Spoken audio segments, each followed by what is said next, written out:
तो राजस्थान की राजनीति के अंदर अब एंट्री हुई है इंडियन नेशनल लोकदल के नेता, इंडियन नेशनल लोकदल के विधायक, इंडियन नेशनल लोकदल के सुप्रीमो अभय सिंह चौटाला की। लंबे समय से अपनी राजनीतिक जमीन तलाश रहे अभय सिंह चौटाला ने कहा है कि भादरा विधानसभा सीट से बलवान पूनिया और नौहर विधानसभा सीट से बीजेपी के उम्मीदवार अभिषेक मटोरिया की उन्होंने मदद करने का फैसला किया है। दोस्तों नमस्कार, मैं संजय मग्गू और मौजूद हैं देश रोजाना के डिजिटल मीडिया प्लेटफॉर्म पर। समय प्राइम टाइम का है। प्राइम टाइम में जिन खबरों पर आपसे हम चर्चा करेंगे उनमें मुख्य है कि राजस्थान के चुनाव के अंदर हरियाणा के अभय सिंह चौटाला की भी एंट्री हो गई है। अभय सिंह चौटाला ने राजस्थान के अंदर जो विधानसभा चुनाव हो रहे हैं वहाँ की 2 विधानसभा सीटों भादरा और नौहर में बीजेपी के प्रत्याशियों के समर्थन का ऐलान किया है। इसके साथ साथ अभय सिंह चौटाला ने अपने भाई और भतीजे से ये भी पूछा है कि क्या वो गठबंधन का धर्म निभाएंगे। आपसे चर्चा करेंगे कांग्रेस के हरियाणा के युवराज यानी कि दीपेंद्र हुड्डा की, जो आजकल बहुत गर्म रहते हैं, रोज़ कुछ ना कुछ नया बयान दागते हैं। आपसे चर्चा करेंगे गब्बर के गुबार की भी, जो हरियाणा के 372 पुलिसकर्मियों पर उतरा है।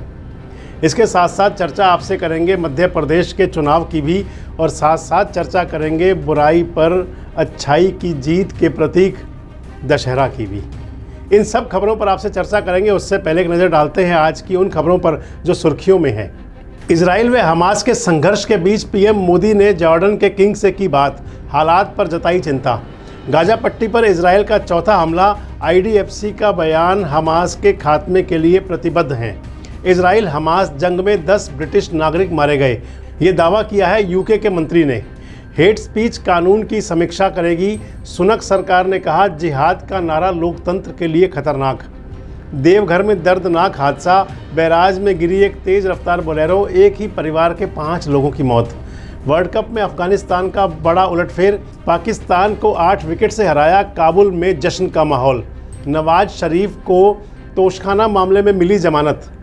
तो ये खबरें थी जो आज सुर्खियों में हैं। अब आपसे उन खबरों पर चर्चा करते हैं जो आज के हमारे प्राइम टाइम का हिस्सा है। तो सबसे पहले बात अपने हरियाणा की, क्योंकि हरियाणा के अंदर राजनीति लगातार चलती है और इस समय हरियाणा के साथ साथ राजस्थान की राजनीति के अंदर भी हरियाणा के नेता अपना पूरा फन दिखा रहे हैं, हुनर दिखा रहे हैं और वहाँ की राजनीति में भी अपनी पूरा दखल दे रहे हैं। तो राजस्थान की राजनीति के अंदर अब एंट्री हुई है इंडियन नेशनल लोकदल के नेता, इंडियन नेशनल लोकदल के विधायक, इंडियन नेशनल लोकदल के सुप्रीमो अभय सिंह चौटाला की। अभय सिंह चौटाला ने ऐलान किया है कि राजस्थान के विधानसभा चुनाव में वे भादरा और नौहर विधानसभा सीटों पर 2 प्रत्याशियों का समर्थन करेंगे। लंबे समय से अपनी राजनीतिक जमीन तलाश रहे अभय सिंह चौटाला ने कहा है कि भादरा विधानसभा सीट से बलवान पूनिया और नौहर विधानसभा सीट से बीजेपी के उम्मीदवार अभिषेक मटोरिया की उन्होंने मदद करने का फैसला किया है। इसके साथ साथ उन्होंने अपने भाई अजय सिंह चौटाला और भतीजे दुष्यंत चौटाला से भी सवाल किया है कि हरियाणा में तो वे गठबंधन की सरकार चला रहे हैं भाजपा के साथ मिलकर, क्या राजस्थान में भी वो इस गठबंधन का धर्म निभाएंगे? क्या राजस्थान के अंदर वो भाजपा के उम्मीदवार अभिषेक मटोरिया की मदद करेंगे? इसके साथ उन्होंने एक बार फिर ये भी कहा कि हरियाणा के विधानसभा चुनाव में इनेलो की सरकार बनेगी। उन्होंने भाजपा और जसपा गठबंधन सरकार पर निशाना साधते हुए कहा कि ये जो सरकार है ये भ्रष्टाचारियों की सरकार है। राजस्थान विधानसभा चुनाव में भादरा विधानसभा सीट से बलवान पूनिया और नौहर विधानसभा सीट से बीजेपी उम्मीदवार अभिषेक मटोरिया की मदद का ऐलान करते हुए अभय सिंह चौटाला कहते हैं कि कुछ रिश्ते ऐसे होते हैं कि जिनको निभाया जाता है, हर जगह सियासत नहीं होनी चाहिए। और उन्होंने अपने भाइयों और भतीजों से भी पूछा कि क्या वे राजस्थान में किसी की मदद करेंगे और अगर वो बीजेपी के साथ गठबंधन में हैं तो क्या उस रिश्ते को निभाएंगे। उन्होंने कहा कि अगर मेरी पार्टी वह चुनाव लड़ती तो भी मैं उनकी मदद करता क्योंकि वो अपने हैं, लेकिन यहाँ मैं गैर कांग्रेस की मदद कर रहा हूँ। इसके अलावा उन्होंने पूर्व मुख्यमंत्री भूपेंद्र सिंह हुड्डा पर भी निशाना साधते हुए कहा कि प्रदेश में कांग्रेस की सरकार नहीं आएगी, इसलिए भूपेंद्र सिंह हुड्डा डिप्टी सीएम की बात कर रहे हैं, डिप्टी सीएम के पद बांटते फिर रहे हैं। इसके अलावा उन्होंने यानी कि अभय सिंह चौटाला ने चेतावनी देते हुए कहा कि अगर हमारी सरकार बनी और एसवाईएल का पानी नहीं मिला तो फिर वो हरियाणा से दिल्ली जाने वाले पानी को रोक देंगे। वैसे अभय सिंह चौटाला आजकल पूरे जोश में हैं, पूरे जोश में दिखाई दे रहे हैं और उनके जोश और जज्बे को हम भी सैल्यूट करते हैं, क्योंकि अकेले हैं आजकल, दूसरों ने साथ छोड़ दिया। और अब वो दूसरों का साथ बनने की कोशिश में, यानी कि दूसरों का साथ देने लगे रहते हैं।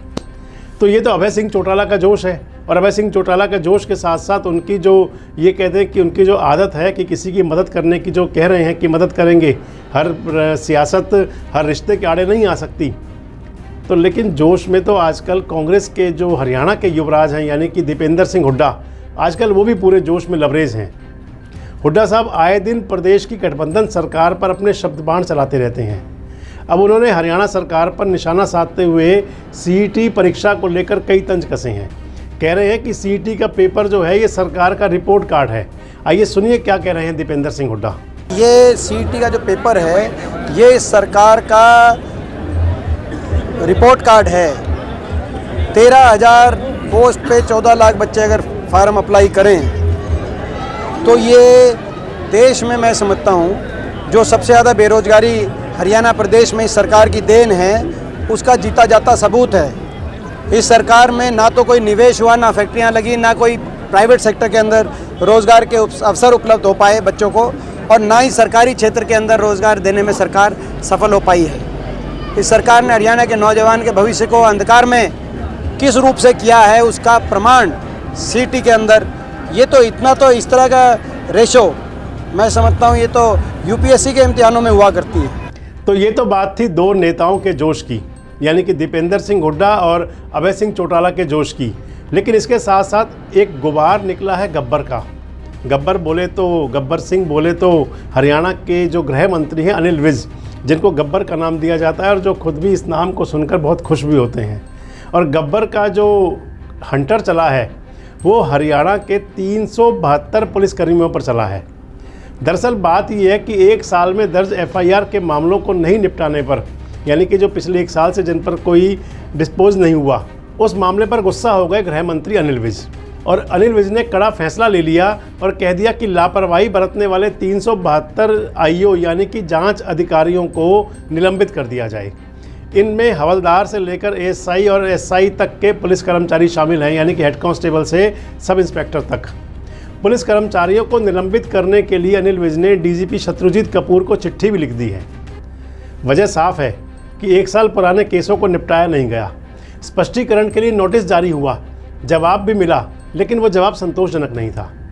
अब हरियाणा के जो गृह मंत्री हैं गब्बर, वो इस बात से कहाँ राजी हो जाएंगे कि उनके डिपार्टमेंट के लोग काम ना करें और जनता के काम टाइम पे ना निपटें। बस उन्होंने सस्पेंड करने के आदेश जारी कर दिए। अनिल विज ने खत में लिखा है कि इन सभी जांच अधिकारियों को तत्काल प्रभाव से निलंबित कर दिया जाए। उनके मामले को 1 महीने में अंतिम निपटान के लिए संबंधित डीएसपी को ट्रांसफ़र कर दिया जाए, यानी कि जो पेंडिंग फाइल थी। और साथ साथ कह दिया कि अगर अब भी नहीं निपटी तो फिर उन पर भी कार्रवाई होगी। अब सवाल ये उठता है कि क्या इतने सारे जांच अधिकारियों पर एक साथ कार्रवाई होगी या नहीं। बहरहाल जो गब्बर का गुबार है वो हमेशा सामने आता है, और अब गब्बर का गुबार यहाँ कितना काम करेगा ये भी देखने वाली बात है। क्योंकि गब्बर सिंह पहले भी कई बार नाराज़ हो चुके हैं सरकार से, अपनी ही सरकार से। वो भी समय था जब ग्रीवेंस कमेटी की मीटिंग में जाना बंद कर दिया, कह दिया कि जब हम एक्शन लेकर आते हैं उस पर कार्रवाई नहीं होती तो फिर बैठक में जाकर क्या करें। अब इस मामले में क्या होगा देखना ज़रूरी है, क्योंकि बहुत बड़ी संख्या है 372 जांच अधिकारियों की, इन्वेस्टिगेशन ऑफिसर्स की। एक थाने के अंदर मान ले तो 4-5 इन्वेस्टिगेशन ऑफिसर्स हुआ करते हैं, और अगर 372 पर एक साथ हंटर चलेगा तो मान लीजिए कि कई थाने प्रभावित हो जाएंगे। इसलिए देखना ये कि ये कार्रवाई होती है या नहीं होती। खैर, ये तो बात थी हरियाणा की सियासत की भी, और इसके साथ साथ हरियाणा के सरकार के गृह मंत्री के एक्शन की भी। तो ये तो बात थी हरियाणा की सियासत की, जिसने हरियाणा के माहौल को गर्म कर रखा है। और अब बात देश की सियासत की। 5 राज्यों का जो विधानसभा चुनाव है, इसको सत्ता का सेमीफाइनल माना जा रहा है। और इस चुनाव को लेकर विपक्षी जो गठबंधन हुआ था, इंडिया गठबंधन जो बना था मोदी की सत्ता को चुनौती देने के लिए, जो गठबंधन बना था कि एनडीए की सरकार के सामने एक साथ मिलकर चुनाव लड़ेंगे और बीजेपी को शिकस्त देंगे। लेकिन जिस प्रकार से विपक्षी पार्टियों में एक दूसरे के खिलाफ बयानबाजियों का दौर चल रहा है, वह कई सवाल पैदा करता है। जनता के दिल में भी सवाल है कि क्या वाकई ये विपक्षी दल एक साथ मिलकर चुनाव लड़ भी पाएंगे, क्योंकि अब तक विपक्ष ने अपना चेहरा नहीं चुना। वहीं सभी दल ये भी चाह रहे हैं कि उन्हीं की पार्टी का नेता विपक्ष का चेहरा बन जाए।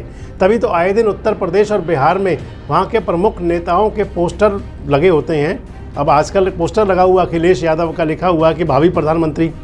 वहीं दूसरी तरफ जो 5 राज्यों के विधानसभा चुनाव हो रहे हैं, इसमें मध्य प्रदेश की सियासत रोज़ नए रंग ले रही है। कांग्रेस और भाजपा दोनों पार्टियां अपने बागियों से जूझ रही हैं, तो वहीं कांग्रेस को एक संकट और हो गया कि अखिलेश बाबू से जो नाराज़गी उन्होंने दी, अब अखिलेश बाबू सामने खड़े हुए हैं। समाजवादी पार्टी वहां पर 41 प्रत्याशियों घोषणा कर चुकी है। जहां तक बागियों की बात है तो 2018 में बागियों ने बीजेपी का काम बिगाड़ दिया था, इसलिए इस बार दोनों ही पार्टियों ने रणनीति के तहत एक दूसरे के बागियों का सहारा लेने में जुट गई हैं। इस बार बगावत का खेल बहुत तगड़ा है। दोनों ही पार्टी बागियों का इस्तेमाल करने पर लगी हुई हैं। कांग्रेस ने बीजेपी के कम से कम 7 बागियों को अपना टिकट देकर अपने खेमे में कर लिया है। वहीं भाजपा ने भी कांग्रेस के कई नेताओं को अपनी पार्टी में शामिल कराया और उन्हें टिकट भी दे दिया। अभी तक 4 जो बागी प्रत्याशी थे कांग्रेस के, उनको बीजेपी का टिकट मिलता दिख रहा है। मध्य प्रदेश में बीजेपी गुना और विदिशा इन सीटों को छोड़कर 228 सीटों पर अपने प्रत्याशियों का नाम ऐलान कर चुकी है। कांग्रेस भी लगभग सभी सीटों पर अपने प्रत्याशी उतार चुकी है।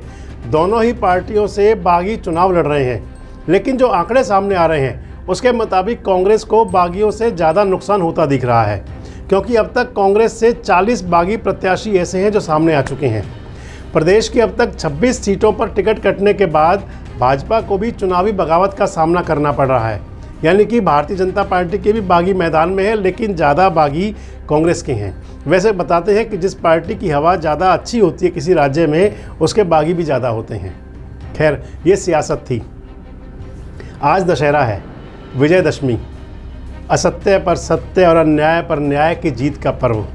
देश में दशहरे और दुर्गा पूजा की धूम देखने को मिली। नवरात्र महोत्सव का समापन हुआ और बुराई पर अच्छाई के प्रतीक जीत के पर्व दशहरे को लोगों ने धूमधाम से मनाया। महाराष्ट्र से लेकर गुजरात तक नवरात्र महोत्सव में गरबा की धूम देखी गई। वहीं पश्चिम बंगाल में दुर्गा पूजा की दीवानगी देखते ही बन रही थी। कोलकाता में सैकड़ों दुर्गा पूजा पंडाल सजे और सिंदूर का खेला हुआ। नम आँखों से दुर्गा माता को विदाई दी गई।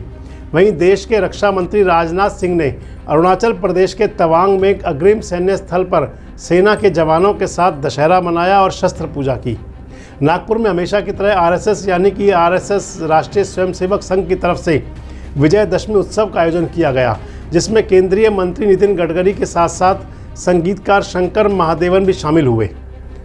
इसके साथ साथ दशहरा पूरे देश भर में एनसीआर में और तमाम राज्यों के अंदर खुशी के साथ मनाया गया। इसके साथ साथ तमाम देश भर में एनसीआर सहित राज्यों के अंदर दशहरा का पर्व खुशी और धूम के साथ मनाया गया।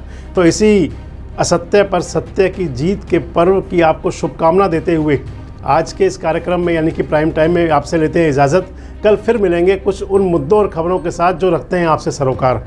तब तक अपना बहुत ध्यान रखें। शुभ रात्रि। हमारे साथ जुड़े रहने के लिए देखते रहिए देश रोजाना का यूट्यूब चैनल सब्सक्राइब कीजिए। साथ ही देश रोजाना की खबरें सबसे पहले देखने के लिए प्रेस कीजिए बेल आइकन।